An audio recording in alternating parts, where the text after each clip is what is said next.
Ano kayang nangyayari dito kay Shaggy Boy Boy, mga mare? 2 linggo na kasi yung nakalipas nung huli ko siyang pinaliguan. Kahapon nga pala to May nakita ko sa kanyang alam mo yun, yung mga tuyo-tuyong sugat. Tapos ang dami niya kamo, mga mare, siguro mga 10 pieces yun. 10 pieces? Pero hindi ko naman siya nakikitang nagkakamot. Saan kaya nanggaling yun? Wala rin namang garapata tong bebe ko at hindi ko naman hinahayaan to silang magkaroon ng garapata. Kasi nga, syempre, kasama namin sila dito sa loob ng bahay. Kaya naman talagang ingat na ingat kami sa garapatits, no? Ang pinagtataka ko lang, saan kaya nanggagaling yun, mga mare? Na-experience nyo na rin ba yun sa mga bebe nyo? Sa araw-araw na nililinisan ko sila, mga mare. Ngayon ko lang talaga napansin. Pero at least naman ngayon, okay na siya kasi tuyo naman na. Yung langib-langib na lang siya, alam nyo yun. Hindi ko nga tinatanggal ng pilit yung langib, hinahayaan ko na lang matanggal. Kasi nga baka mamaya magsugat na naman ulit kapag pinilit kong alisin yung mga langib. Kaya siguro, ang gagawin ko muna ngayon, i-sprayan ko muna sila nung spray na ini-spray ko.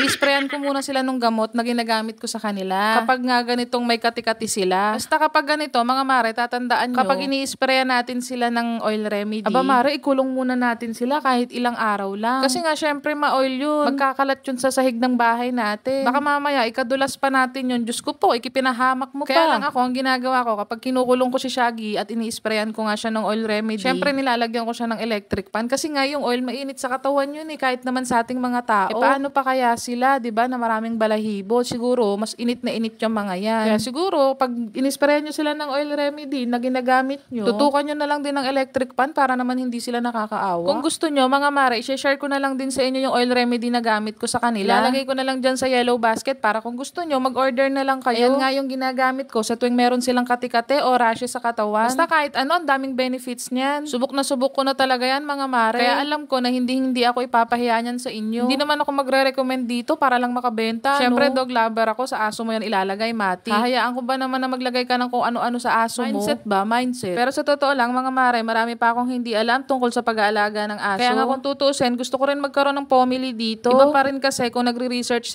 ka lang. Hindi kagaya kung na-try na talaga ng per parent, na talagang mabisa yung ganun, di saka ako susubukan, saka ako gagawin, di ba? At least yun, subok na nila. Ang hirap kasing magdunog-dunugan. Lalo pagdating sa kalusugan nila. Kaya kahit paano, kailangan ko rin ng guide. At ngayong araw nga, dumating tong order ko. Tara, samahan nyo ako, i-unpouch natin to. Nakita ko lang rin kasi to dito sa TikTok. Charan! Ano bang tawag dito? Tibak o tong? Parehas lang naman yon, di ba? Size XL nga pala tong order ko, mga mare, kahit double XL yung size ko. Pero kasya ko pa rin naman. Eto nga't suot ko na yung isa ngayon. Ilalagay ko na lang din dyan sa yellow basket ko, mga mare. Sana mag-order kayo. Kasi gusto ko sana lahat ng kikitain ko dito ipapakain natin sa mga stray dogs tsaka stray cats. Tapos yung iba, iipunin ko. Pangarap ko rin kasi magkaroon ng shelter, mga mare, para sa mga aso at pusa na walang tahanan at walang pamilya. Kaya sana tulungan nyo ako, mga mare. Mag-order kayo dito sa aking TikTok shop para naman makaipon ako para sa mga stray dogs. Sa bawat isang order nyo, hindi nyo alam, mga mare, marami na kayong matutulungan nun dahil kapag naipon ko yung perang yan, malaki-laki na rin yan. Oo, maliit lang ang commission. Pero kapag naipon, syempre, malaki na rin yan. Kaya sana mag-order kayo dito, mga mare. Tulungan nyo rin sana akong tulungan yung mga stray dogs at saka stray cats. Palang araw, kapag malaki-laki na yung kita, samahan nyo ako sa pagpapagawa ng shelter. Ayun lang.